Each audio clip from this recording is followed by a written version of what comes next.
देव्या ओंकारं सत्यम नित्यम ध्यायन्ति यो नः कामं विमोक्षणं सेवे ओंकाराय नमो नमः।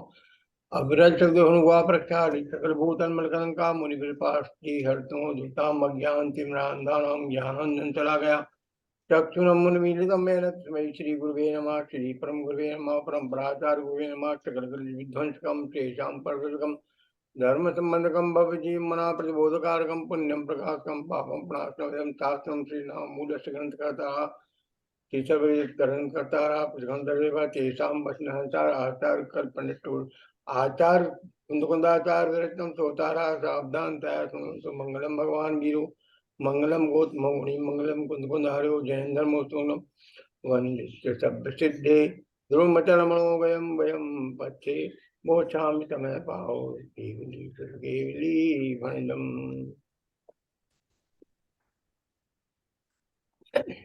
दूसरी गाथा और तीसरी गाथा में पहली गाथा तो मूल रूप से उनके श्रद्धान रूप है, वो आपके गुजराती में बड़ा साफ तरह स्पष्ट कहा हुआ है कि दूसरी और तीसरी गाथा के अंतर है। शुरू में विषय अनुक्रमिका में हमने देखा है, तो यहाँ आजीव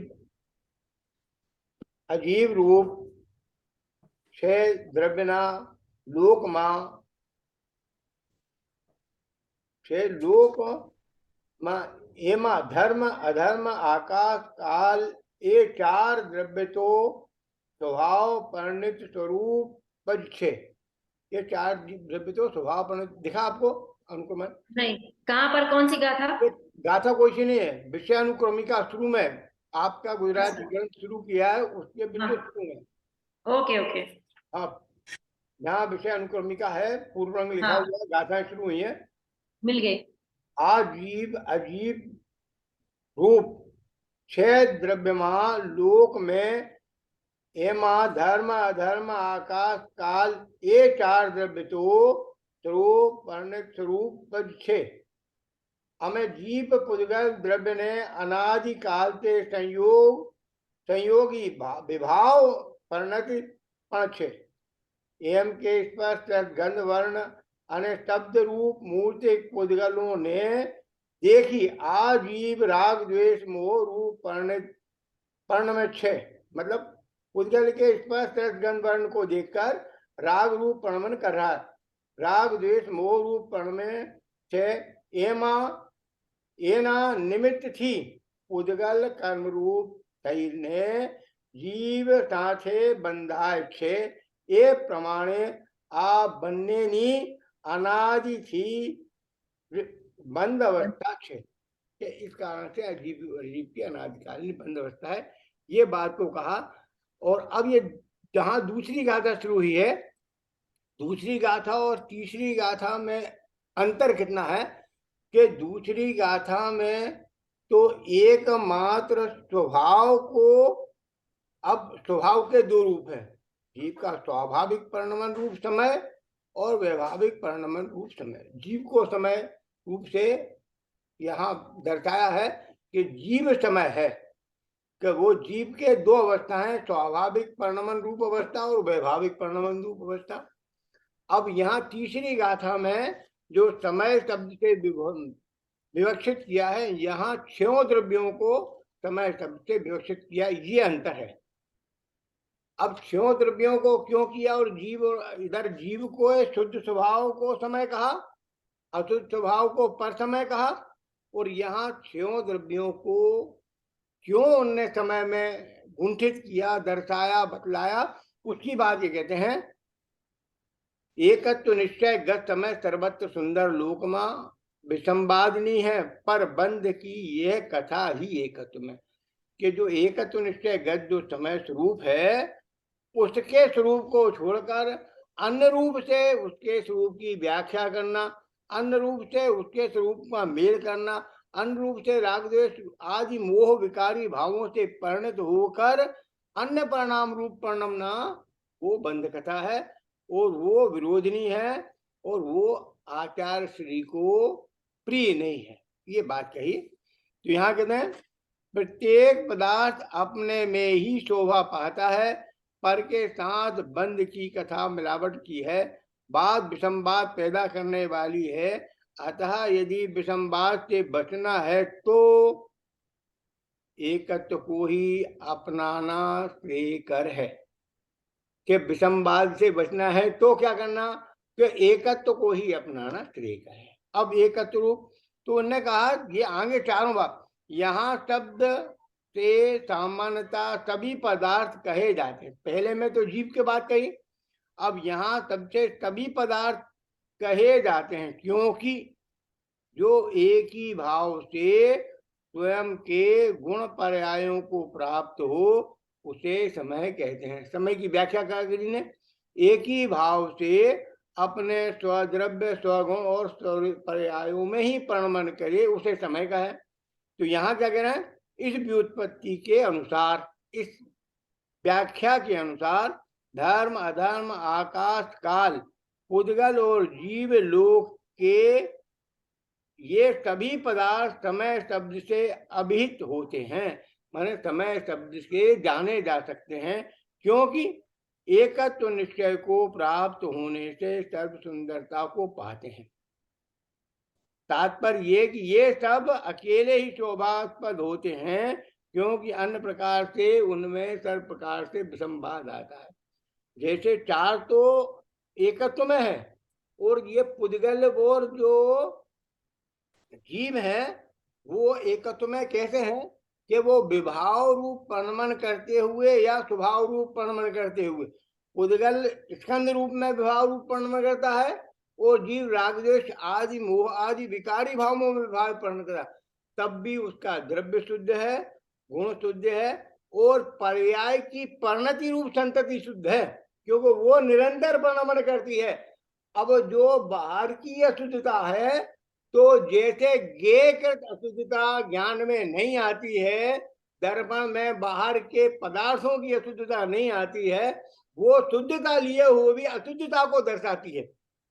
उसी प्रकार के वर्तमान की वर्ती हुई पर्याय भी स्वभाव में शुद्धता को लिए हुए बाहरीकृत अशुद्धता को दर्शाती है, उसके स्वभाव में प्रवेश नहीं करती है, इसलिए एकीकृत भाव से शुद्ध है।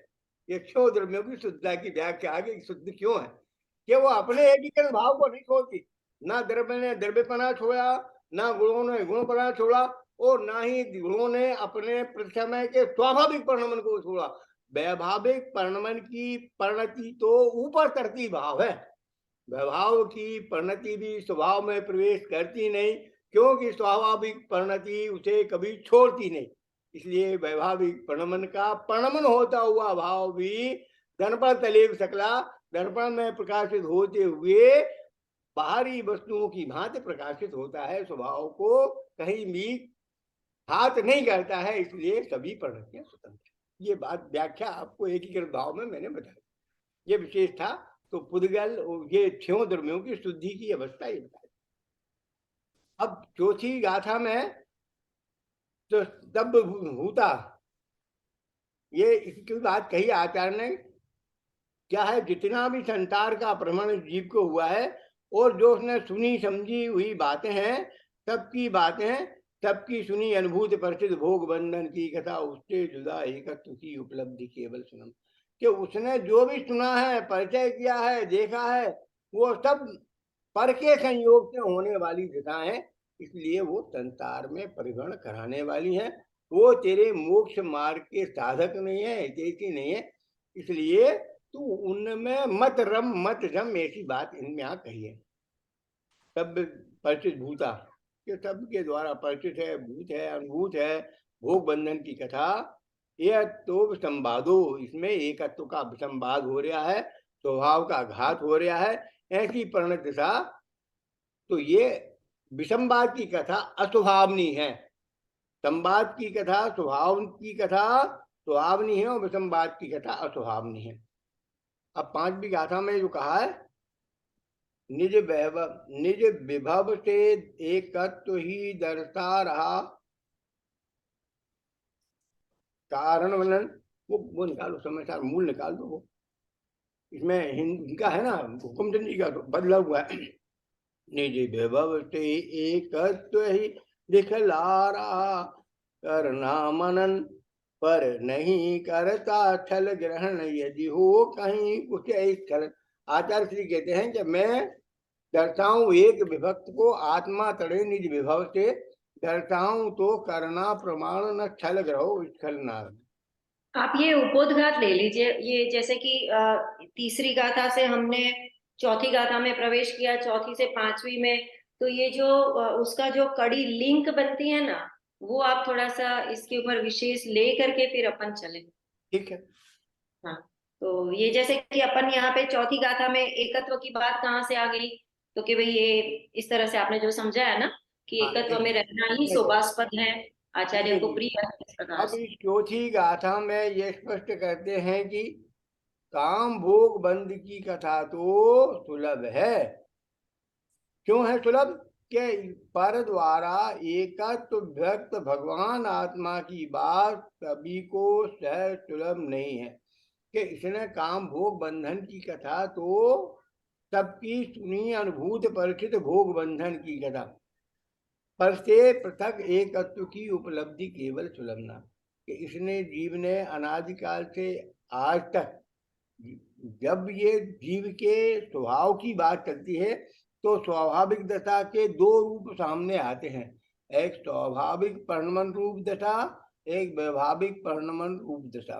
तो यहाँ जीव ने संसार परिभ्रमण क्यों किया, यहाँ से शुरुआत हो रही कि इस जीव ने संसार में परिभ्रमण का मूल कारण स्वभाव के स्वचतुष्टय को छोड़कर पर में अपनापन माना, जाना और अनुभूत किया, इसलिए संसार में परिभ्रमण हुआ।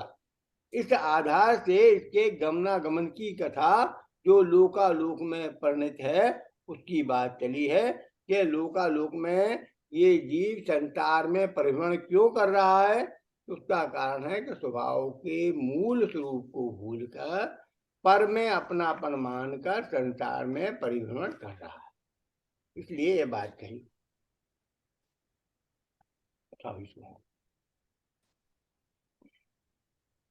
यहाँ मूल में चौथी गाथा जो है, शुद्ध परिचित अनुभूता सर्व स्वाति काम भोग बंधन कथा, एयतो व्यक्तो सुलभ केवली न सुलभो विभक्त कहा है। सर्वश्रुत अनुभूत परिचित भोग बंधन की कथा पर से जुदा एकत्व की उपलब्धि केवल। तो यहाँ काम भोग बंधन की कथा सबने सुनी है, अनुभव में आई है, परिचय में आई है, उसने स्वभाव जन्य स्थिति को नहीं जाना है, नहीं माना है, इसलिए वो सुलभ नहीं। यहाँ समस्त जीव लोक में काम भोग बंध की कथा एकत्व पने से विरुद्ध होने से अत्यंत विसंवाद का कारण है। आचार्य श्री कहते हैं कि इसने जो सुना है, अनुभव किया है, परिचय किया है, वो स्वभाव के विपरीत होने से विसंवाद का कारण है, तो इसीलिए इसका संसार का परिणाम चल रहा है। अब यहाँ आखिर में क्या करना है? संगति क्या? अन्य आत्मा को जानने वालों की संगति, सेवा, या किनकी बात करना? उन आत्मपुंजियों की बात करना है। अपने अज्ञानता होने से और अन्य आत्मा को जानने वालों की संगति, सेवा न करने से ना तो पहले कभी सुना है, ना पहले परिचय में आया है, ना पहले कभी अनुभव में आया है, इसलिए भिन्न आत्मा का एकत्व सुलभ नहीं है। ये चौथी गाथा का अंतिम है कि इसलिए क्यों सुलभ नहीं है कि इस जीव ने संसार में परिभ्रमण किया और उसने स्वभाव को नहीं जाना। इसने जो भी सुना, समझा और अनुभव किया, भोग बंधन में रहा, ये सब संसारी जीवों के सद्भाव में रहा। पांचवी गाथा, तम एहतम गायेण अपनो स्वभी हवे यदि दैर्य प्रमाणम चखे चखेजुछलम न घेतव्यम।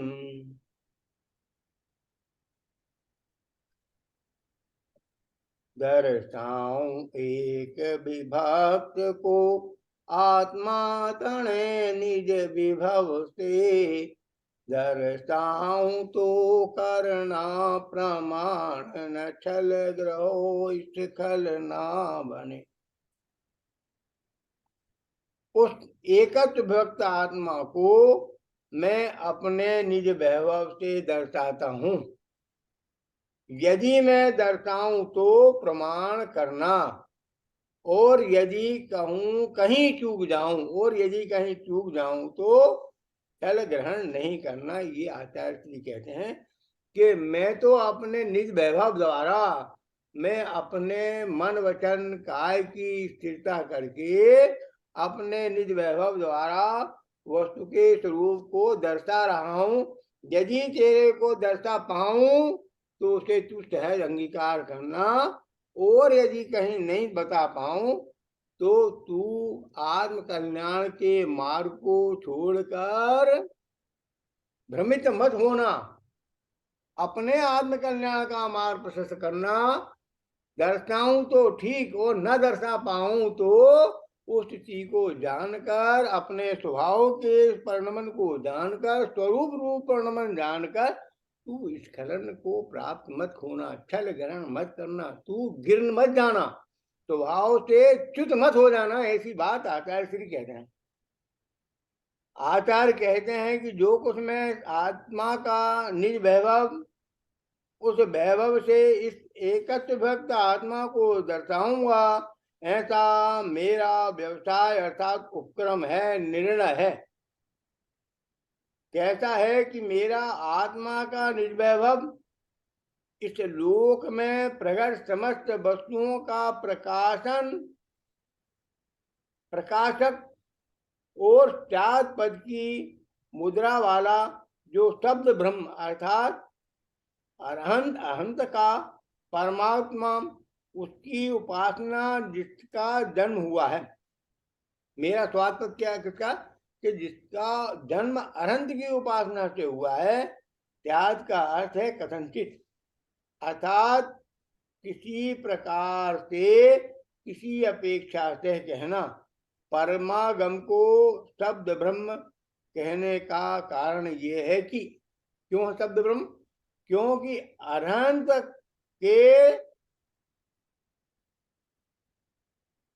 के परमागम के सामान्य धर्म को वचन गोचर समस्त धर्मों के नाम आते हैं, और वचन से अगोचर जो विशेष धर्म है उनका अनुमान कराया जाता है। इस प्रकार ये सर्व वस्तुओं का प्रकाशक है, इसलिए उसे सर्वव्यापी कहा।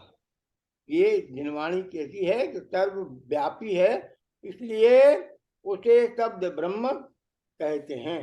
पुनः वह निज वैभव कैसा है, अपने आत्मा का वैभव कैसा है, जो समस्त विपक्ष अर्थात अन्यवादियों द्वारा गृहीत सर्वथा एकांतवाद अर्थात नए पक्ष के निराकरण में समर्थ अति निष्ठुर निर्वाद युक्ति से अवलंबन से निज वैभव का जन्म हुआ है, कि किसी भी प्रकार से उसमें पर का कुछ लगा नहीं है, ऐसा मेरा स्वभाव है, निज वैभव से जन्म हुआ है। पुनः वह कहता है कि वो निर्मल विज्ञान घन आत्मा,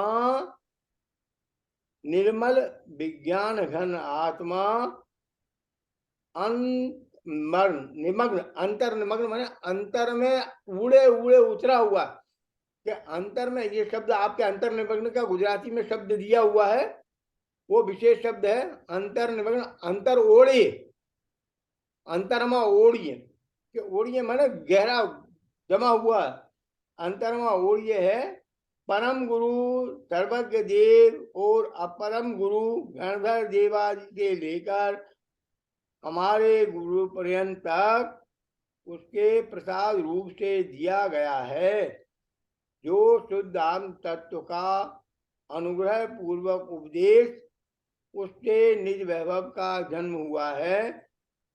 पुनः वह कहता है निरंतर झरता हुआ स्वाद में आता हुआ है, जो सुंदर आनंदमय है, उसकी मुद्रा युक्त अर्थात प्रचुष्ट संवेदन स्वसंवेदन से निज वैभव का जन्म हुआ। मतलब मैंने अपने अनुभव के द्वारा और देव शास्त्र गुरु के कथन के अनुसार, जिनेन्द्र देव की वाणी के कहे अनुसार इस निज वैभव को जाना है और उसके स्वरूप को मैं दर्शाने के लिए यहाँ तत्पर हुआ। यो निज जिस प्रकार से, अब ये बात क्या कर, इस प्रकार जो जिस प्रकार से मेरा ज्ञान का वैभव है, वह समस्त वैभव से दर्शा रहा हूं। मैंने जितनी युक्ति से, अनुभव से, अनुमान से, तर्क से मैंने अपने इस निज वैभव को जाना है, तर्क, युक्ति, प्रमाण और अनुभव के द्वारा मैंने अपने निज वैभव को अपने स्वरूप में जाना है, माना है, अनुभव किया, और उसी निज वैभव को मैं यहाँ दर्शा रहा हूं।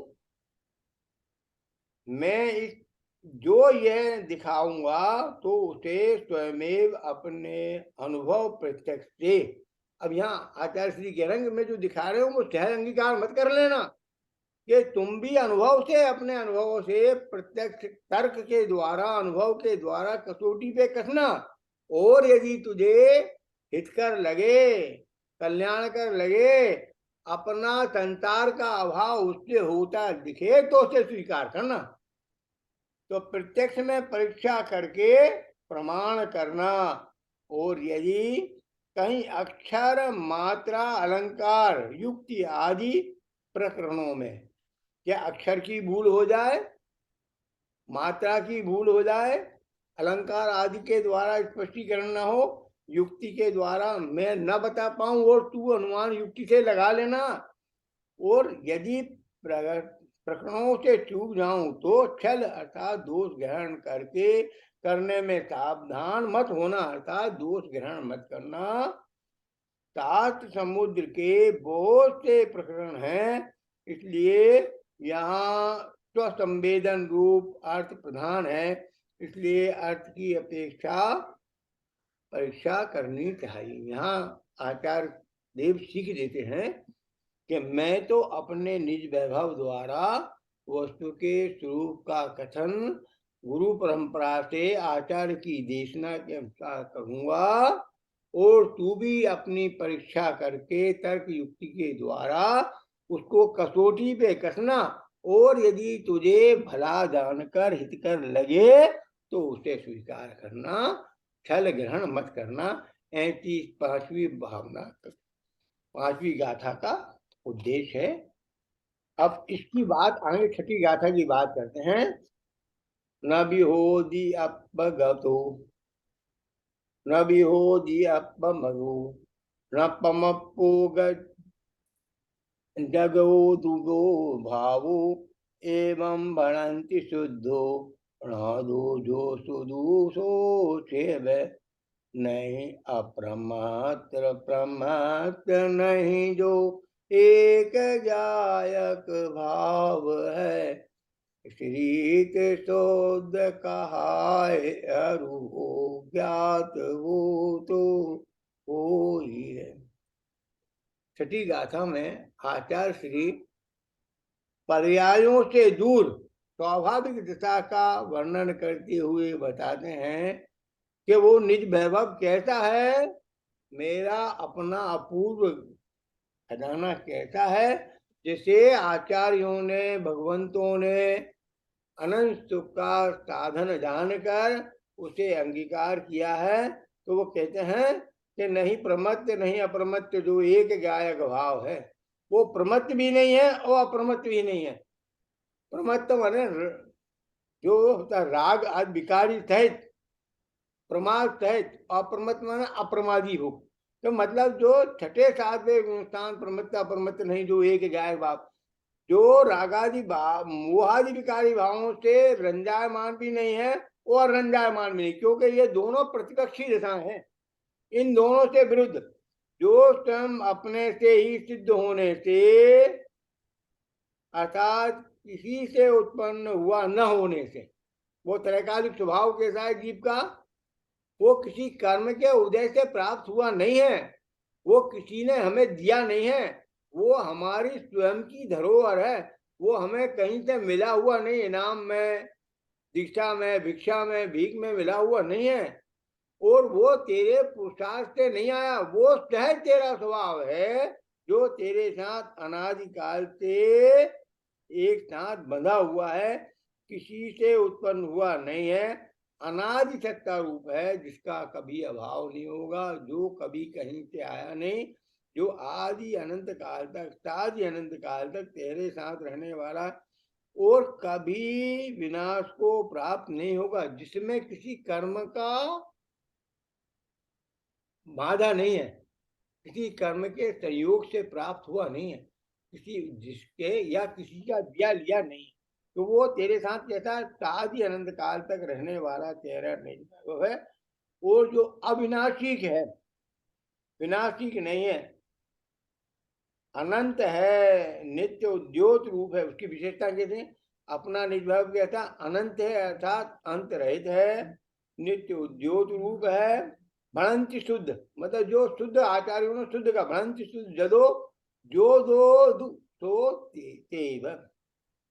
अब जो क्या कहते हैं, उद्योत रूप होने से क्षणिक नहीं है, स्पष्ट प्रकाशमान ज्योति है, ऐसा जो निज वैभव का भाव है वह संसार की अवस्था में अनादि बंध पर्याय की निरूपणता से, अपेक्षा से क्षीर नीर की भांति कर्मों पुद्गलों के साथ एक रूप होने पर भी द्रव्य स्वभाव की अपेक्षा से देखा जाए तो दुरंत कसाय चक्र के उदय से अर्थात कसायों के आवागमन होने पर भी विचित्रता के दशा में प्रवर्तमान जो पुण्य पाप रूप उदय है, जो पुण्य पाप भाव कसाय के उदय से उत्पन्न हुए हैं, उनके समस्त अनेक रूप स्वभाव स्वरूप उनमें स्वभाव रूप परमन नहीं करता है,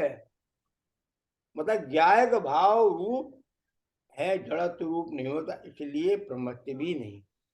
मतलब उन सबके विकारी भावों के जुड़ने के साथ भी उस रूप नहीं जुड़ा है कि जैसे दर्पण में अनेक प्रतिबिंबित झलकने पर भी प्रतिबिंब अलग है, दर्पण अलग है, ऐसे ये कर्मोदय जन्य अवस्थाएं जीव के साथ में एक क्षेत्रावगाह संबंध होने पर भी उसके स्वभाव में रंच मात्र भी प्रवेश नहीं की हैं, और वो अवस्थाएं अलग हैं और जीव अलग है। तो ऐसे वैभाविक दिशाओं का जिसमें प्रवेश नहीं हुआ है, इसलिए अप्रमत्त भी नहीं है और प्रमत्त भी नहीं है। प्रमत्त भी नहीं है, अप्रमत्त में राग द्वेष आदि मोह आदि विकारी भावों से जुड़ा भी नहीं है और छूटा भी नहीं, क्योंकि ये तो स्वाभाविक परिणाम है। ये प्रमत्त दशा तो अप्रमत्त की अपेक्षा से, अप्रमत्त दशा प्रमत्त की अपेक्षा से, ये तो परस्पर, ये दोनों कथन तो परिणामों की परिणति की अपेक्षा से कथित है कि जब राग द्वेष मोह आदि विकार रूप परिणम करता है तो प्रमत्त कहलाता है, और जब स्वभाव रूप उनमें गमन न करके स्वाभाविक परिणमन करता है तो अप्रमत्त दशा होती है। पर ये दोनों दशाएं स्वभाव से परे हैं, मूल स्वभाव में इनका रंच मात्र भी प्रवेश नहीं है, इसलिए मैं प्रमत्त नहीं अप्रमत्त हूँ, एक गायक भाव कि मैं प्रमत्त भी नहीं हूँ अप्रमत्त भी नहीं, एक गायक हूँ। ये प्रमत्त अप्रमत्त दशाएं तो मेरे ज्ञान का गे, ध्यान का अध्यय और श्रद्धा का श्रद्धेय बन के भरमुखी होकर रह जाती हैं। मैं तो स्वभाव से परिपूर्ण शुद्ध हूँ, अप्रमत्त भी नहीं हूं। वही समस्त प्रकार द्रव्यों के भावों से भिन्नता से उपासित होता हुआ शुद्ध कहलाता हूं। समस्त अन्य द्रव्यों के भावों से, मतलब जितने भी अन्य द्रव्य हैं रागादि विकारी भाव, उनके अन्य द्रव्यों के भावों से भिन्न रूप होता हुआ, आप उनमें एक बात, अन्य द्रव्य के भावों में रागादि विकार रूप प्रणमन को भी लेना।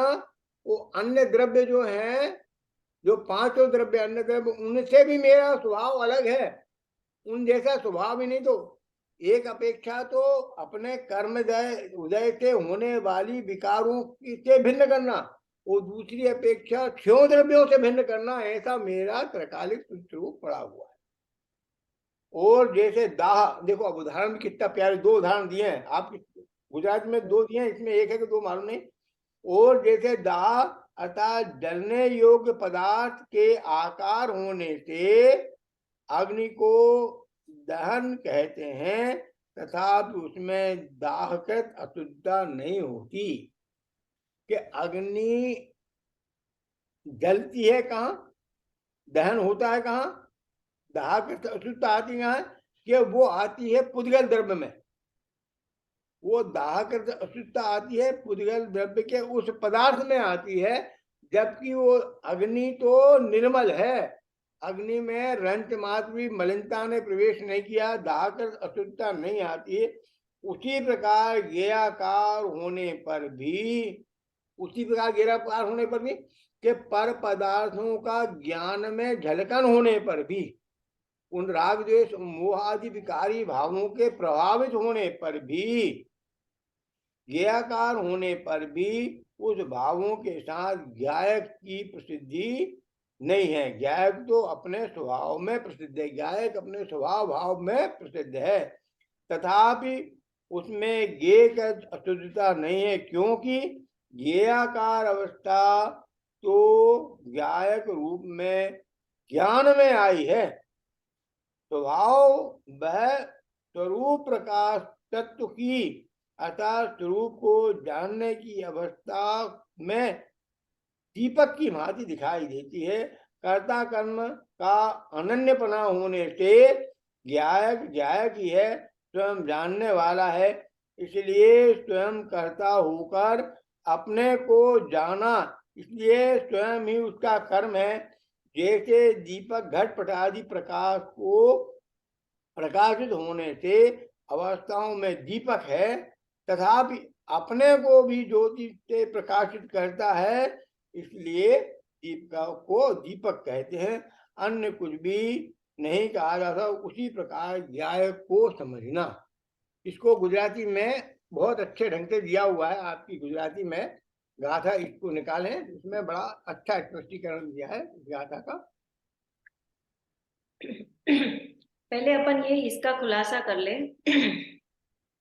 कि ये जो ज्ञेयाकार और ज्ञानाकार जो बोल रहे हैं ना, यहाँ पे बताया ना कि हाँ, तो आकार माने सबसे पहले क्या, आकार से क्या समझना, उसकी डेफिनेशन। ठीक, 6 सामान्य गुण है जी। अस्तित्व, वस्तुत्व, द्रव्यत्व, प्रमेयत्व, अघोरलघुत्व, प्रदेशत्व। प्रमेयत्व गुण क्या क्या कहता है, जिस शक्ति के कारण द्रव्य का कोई ना कोई आकार अवश्य हो, उसे प्रमेयत्व गुण कहते हैं। प्रदेशत्व गुण कहते हैं। हाँ, जिस शक्ति के कारण द्रव्य का कोई ना कोई आकार अवश्य हो, उसे प्रदेशत्व गुण कहते हैं। तो प्रदेशत्व गुण उसके प्रदेशों को बताता है, वो प्रमेयत्व गुण से वो प्रदेश ज्ञान में आते हैं, किसी ना किसी के ज्ञान में आते हैं, वो प्रमेयत्व गुण बताता है। प्रमेयत्व गुण द्रव्य में पड़ा हुआ है, प्रदेशत्व गुण से उसका अस्तित्व, और प्रमेयत्व गुण पड़ा होने से वो किसी ना किसी के ज्ञान का विषय अवश्य बनता है, ऐसी योग्यता है। और प्रदेश प्रमेयत्व गुण होने से जनाने की योग्यता उसमें है, उसमें जानने की योग्यता है। तो जो आकार शब्द की आपने बात कही, ज्ञेयाकार वो ज्ञानाकार, तो ज्ञेयाकार मतलब है वस्तु के आकार, वो ज्ञानाकार मन है वस्तु के जो आकार रूप परिणमन है, उस परिणमन का ज्ञान में झलकन, ज्ञान में उसका प्रतिबिंब बनना, वो ज्ञानाकार है। तो ज्ञेयकृत अशुद्धता ज्ञान में नहीं आती है, इस बात को जब स्पष्ट किया है तो वहां ये बताया कि ज्ञान में उस प्रकार की अशुद्धता नहीं आती।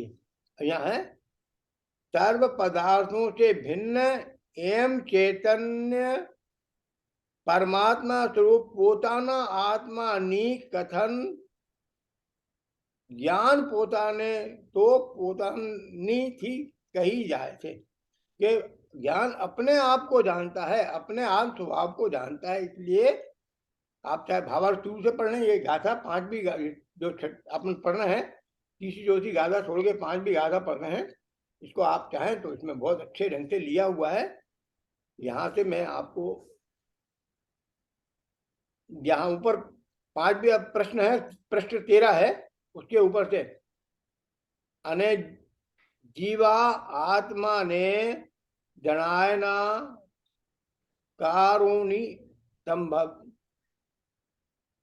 संगति सेवा होती, कि जीव जनाने की योग्यता रखता है, संगति सेवा करी नारी करी होवाथी नथी पूर्व करी।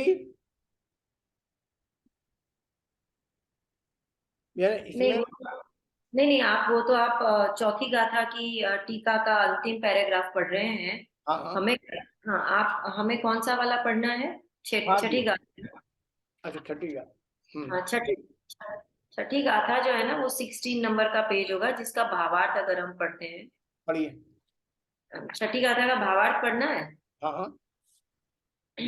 અશુદ્ધપણું પરદ્રવ્યના સંયોગથી આવે છે। अब एक पहली के बाद अशुद्धपना परद्रव्यनु संयोग थी आवे छे। पहली बात तो ये हो गई, अशुद्धि कहाँ से आती है? परद्रव्य के संयोग से अशुद्धि आती। ठीक है, एक बात हो गई। ત્યાં મૂળ દ્રવ્ય તો અન્ય દ્રવ્ય રૂપ થતું જ નથી। क्या कि मूल द्रव्य तो अन्य द्रव्य रूप थयो नहीं, कि मूल द्रव्य तो स्वयं जो है अशुद्धि आई जैसे स्वभाव में तो आएगी नहीं, कि मूल द्रव्य नो अन्य द्रव्य नो रूप थयो नहीं, कि हुआ नहीं तो अशुद्धि आई जैसे। अब बात क्या है? मात्र परद्रव्यना निमित्तથી अवस्था मलिन થઈ જાય છે। हाँ, तो अब क्या? मात्र परद्रव्यनी निमित्त थी अवस्था मलिन थई जाए छे, कि मात्र परद्रव्य के संयोग से वो अवस्था, मूल द्रव्य तो परद्रव्य नु थई जाए नहीं, पर मात्र पर्यायनी अवस्था में मलिनता आपे छे, वो परद्रव्यनी संयोग थी आवे छे। एम बात छे। द्रव्य दृष्टि की तो द्रव्य जे छे के तेज छे, द्रव्य जो है वो है, द्रव्य जे छे ते छे। अमे पर्याय अर्थात अवस्था दृष्टि थी आवा मां आवे छे, मलिन देखाय छे। तो मलिन देखाय छे। मलिन, हाँ, मलिन दिखाए थे, मलिन दिखाए थे, कि मलिन दिखाई थी, मलिन दिखाए छे, दिखती है।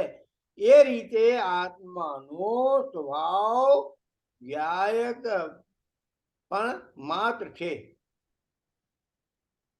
इसमें मात्र व्यायक दिखा है। आने पढ़िए। आने तेथी अवस्था मां अवस्था पुद्गल कर्मना निमित्तથી रागादि रूप मलिन छे, ते पर्याय छे। अब ये पुद्गल कर्मना निमित्त थी, तो एमा जो ते थी तेनी अवस्था, तेनी वाला जीव की अवस्था पुद्गल कर्मना निमित्त थी, कि पुद्गल कर्मना निमित्त थी रागादि रूप मलिन छे, ते पर्याय छे। पर्यायनी दृष्टिमां जेवामां आवे तो ते मलिन छे। अब क्या करें? पर्याय को दृष्टि में जब लेते हैं तो मलिन दिखता है, वो द्रव्य को दृष्टि में लेते हैं तो शुद्ध दिखता है। देखाय छे आने द्रव्य दृष्टि थी एवा मां आवे तो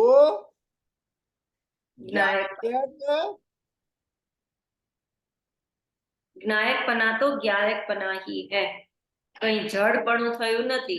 ज्ञायकपण तो ज्ञायकपण छे। अब ये द्रव्य दृष्टि से जब उसे देखते हैं तो ज्ञायकपण तो ज्ञायकपण छे। माने पर्याय की दृष्टि से जो मलिन दिखता है, पर द्रव्यपणे की दृष्टि से उसे देखते हैं तो ज्ञायक छे। कहीं जड़पना थवू नहीं, કઈ જળપના થતું નથી. वो तो कोई जड़ नहीं हुआ, जड़पणું થયું નથી. हाँ, जड़पना આવ્યું નથી, કે જળપણ જળ નહીં हुआ है. અહીં દ્રવ્ય દ્રષ્ટિ ને प्रधान करी कहूँ छू. કહ્યું છે दृष्टि की मुख्यता से कथन किया है कि द्रव्य दृष्टि की मुख्यता से कथन है. अभी पहले अपन दूसरी गाथा में पढ़ा था कि छठी सातवीं गाथा में द्रव्य दृष्टि की मुख्यता से कथन किया जाएगा. यहाँ दूसरी गाथा में प्रमाण दृष्टि की मुख्यता से कथन है, वो छठी सातवीं गाथा में द्रव्य दृष्टि की मुख्यता से कथन किया जाएगा. तो वो अब ये छठी सातवीं गाथा में इस द्रव्य की मुख्यता से कथन किया जा रहा है कि द्रव्य दृष्टि की मुख्यता से पर्याय में मलिनता आने पर भी स्वभाव में रंच मात्र भी मलिनता नहीं आई है, कि उसके स्वभाव में कोई दोष नहीं आया है. पर्याय में भी बहिरीकृत दोष आया है, पर निमित्त संयोग है वह, पर के संयोग से आने वाला दोष है. ये प्रमत्त अप्रमत्त भेद छे, ये तो पर द्रव्यना संयोग जनित पर्याय छे. बात कही ना. ये प्रमत्त अमत्त भेद छे ते तो परद्रव्यना संयोग जनित पर्याय छे. ये अशुद्धता द्रव्य दृष्टि में गुण छे, व्यवहार छे, अभूतार्थ छे, असत्यार्थ छे, उपचार छे. दृष्टि द्रव्य दृष्टि शुद्ध छे, अभेद छे, निश्चय छे, भूतार्थ छे, सत्यार्थ छे, परमार्थ छे. माटे आत्मा गायक ज छे. अब बताइए उसमें रंज माधवी अशुद्धि आई नहीं, आत्मा गायक ज छे, एमा भेद નથી. તેથી જે પ્રમત્ત અપ્રમત્ત નથી, ગાયક એવું નામ પણ તેને ગે કે જાણવામી આવામાં આવે છે. આવે છે. તે કારણ કે ગે તું गेनु प्रतिबिंब जानारे, गे का प्रतिबिंब जानारे जाय रे. એનું પ્રતિબિંબ જ્યારે ઝળકે છે ત્યારે જ્ઞાનમાં તેવું જ અનુભવાય છે. हाँ, अब देखिए गे का प्रतिबिंब ज्ञान में आता है, वो अनुभव में आता है. जे मन गे कृत अशुद्धता अने नथी, कारण के ये गायक में प्रतिबिंबित थवू तेवो गायक नो जो अनुभव करता गायक कद छे. आ हूँ जानहारू छू, ते हूँ छू, अन्य कोई नहीं. जाननहारा ही जाननहारा रहेगा, अन्य कोई नहीं रहेगा. गे कर शुद्धता ज्ञान में आती नहीं. स्वामी जी कहते थे ઉધડીનો ઉધડીનો ઉધડી લાગતો નથી, ઉધડીનો ઉગડી लागतो नहीं. मतलब इसका अर्थ क्या हुआ? उधड़ी माने अग्नि, उधड़ी माने दीमक. क्या बोलते हैं डीमक को? हमें नहीं मालूम. वो डीमक लग जाती है ना, लकड़ी में डीमक लग जाती है. अग्नि में, अग्नि ने उधड़े. हाँ हाँ, उधड़ीनो उगड़ी लागतो नहीं. मैंने आग में कभी डीमक नहीं लगती है, ऐसे ही तेरे स्वभाव में कभी विकार प्रवेश नहीं करता है. ऐसी बात स्वामी जी हमें बताते थे कि उधरीनो उगड़ी लागतो नहीं. हे प्रभु, तेरा स्वभाव तो सदा निर्मल है. तू ऐसा गायक भाव घन पिंड है कि उसमें रागा जी ने प्रवेश किया ही नहीं. और जब प्रवेश ही नहीं किया तो तेरी अशुद्धि आई कहाँ से? कि अंतर के निज के वैभव को इतना बलिष्ठ करके बताया कि तू, अरे ये ऊपर तरता भाव है. रागाज विकारी भाव तो तेरे स्वभाव में रंचमात्र प्रवेश नहीं करे हैं. ये तो बाहर के औपाधिक पर की निमित्त दिखने वाले औपाधिक भाव हैं. इन्होंने तेरे स्वभाव को रंचमात्र भी छुआ ही नहीं, स्वभाव में गए ही नहीं है, उसका अनुभव ही नहीं किया. तेरा स्वभाव तो त्रिकाल शुद्ध शुद्ध शुद्ध शुद्ध है. ऐसी बात है. पढ़े आगे.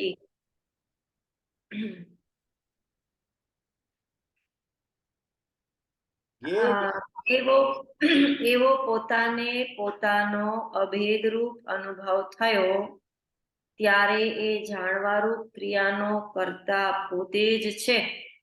हाँ, पोत जब पोताना अपने अनुभव को हुआ। अपना ऐसा अभेद रूप अनुभव हुआ तब वह जानने रूप क्रिया का कर्ता तो वो खुद ही है, हाँ, और जिसे जाना वह कर्म भी वही है. यहाँ देखो ए वो पोत पोताना अभेद रूप अनुभव आप थयो। पोत पोताना अभेद रूप अनुभव थयो मैंने अपना ज्ञान ही ज्ञान का ज्ञेय बना है, पर द्रव्य ज्ञान का ज्ञेय नहीं बना है। ये वास्तविक सत्य तो ये है कि तेरा स्वभाव ही तेरे ज्ञान का ज्ञेय बना। तेरी वर्तमान की वर्ती हुई पर्याय ही तेरे द्रव्य स्वभाव का विषय बनी है, और बाहर का विकार तो उसमें झलका है। उस विकार ने तेरे वर्तमान पर्याय को भी अशुद्ध नहीं किया। ये बात मैंने थोड़ी देर पहले भी आपसे कही थी कि क्षयों द्रव्य की शुद्धता का जो आधार था कि उनकी शुद्धता उनके द्रव्य के एक ही के भाव से है कि उसने अपने स्वभाव को छोड़ा ही नहीं। इसलिए चार द्रव्य तो शुद्ध हैं, बाकी जीव अजीब द्रव्य भी अपने आप में त्रैकालिक शुद्ध स्वरूप को लिए हों कि उनने भी अपने स्वाभाविक प्रथमन को नहीं छोड़ा। नहीं छोड़ा. स्वभाव तो ऊपर चढ़ता भाव है, वो दिखता है, दिखते हुए भी होता नहीं है कि यदि वो स्वभाव में हो जाए तो स्वभाव शुद्ध हो जाए। वो व्यवहार पर्याय का परमानेंट अशुद्ध भाव है जो उस समय की वर्तमान वर्ती हुई पर्याय की परिणति को मात्र शुद्ध करता है, द्रव्य को शुद्ध नहीं करता, गुणों को शुद्ध नहीं करता, और उसके स्वभाव में रंच मात्र भी अशुद्धि आती नहीं, आ सकती नहीं। वो अशुद्धि तो एक समय की पर्याय की विकृत दिशा में व्याप्त होने वाली अशुद्धि है, जो अशुद्धि का अभाव स्वभाव के आश्रय से सहज उत्पन्न होने वाला है।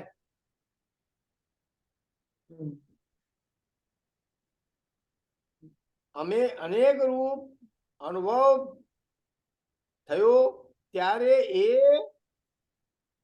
जाणवा रूप क्रियानो करता पोते જ છે અને એક શુદ્ધ નય છે કે વિષય છે અન્ય પરમ યોગ જનિત ભેદો છે। ભેદ છે તે બધા ભેદપૂર્વક ભેદરૂપ અશુદ્ધ દ્રવ્યાર્થિક ન્યાયનો વિષય છે. तो ये अशुद्ध द्रव्यार्थिक न्याय का विषय शुद्ध द्रव्यार्थिक न्याय का विषय नहीं है। अशुद्ध द्रव्यार्थिक न्यायोना विषय છે। अशुद्ध द्रव्यार्थिक न्याय પણ શુદ્ધ દ્રવ્યની દ્રષ્ટિમાં पर्यायिक न्याय होने से वह व्यवहार नहीं है ऐसा आश्रय जानना. अभी व्यवहार न है मतलब व्यवहार से अनुग्रहित है, व्यवहार न है ऐसी बात जानना। व्यवहार नहीं छे एम जानना, यही एक पण यहाँ पर बेसिकली यहाँ इस गाथा में हमारा जो तात्पर्य निकला ना तो वह वही निकला ना कि आत्मा जो मतलब कि ये जो आत्मा शुद्ध है। हाँ। ये आत्मा शुद्ध छे एवो शुद्ध आत्मा बताओ दिखाओ।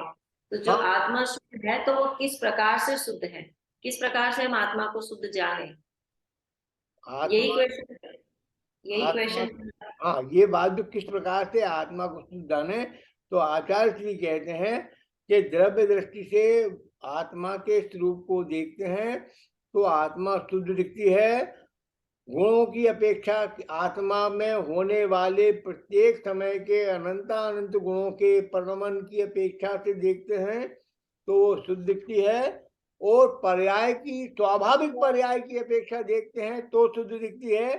और जब पर्याय में होने वाले विकार आदि रूप अवस्थाओं से परिणित उस पर्याय को देखते हैं तो उस विकार रूप अवस्था से परिणित होने वाले परिणमन को जब हम ज्ञान का ये बनाते हैं तो बहिर्गत अशुद्धि दिखाई देती है, स्वभाव में नहीं, गुणों में नहीं, और पर्याय में भी नियम से अशुद्धि ने प्रवेश नहीं किया है, पर्याय में अशुद्धि झलक रही है, ऐसा आता है कहते हैं। ये पॉइंट है।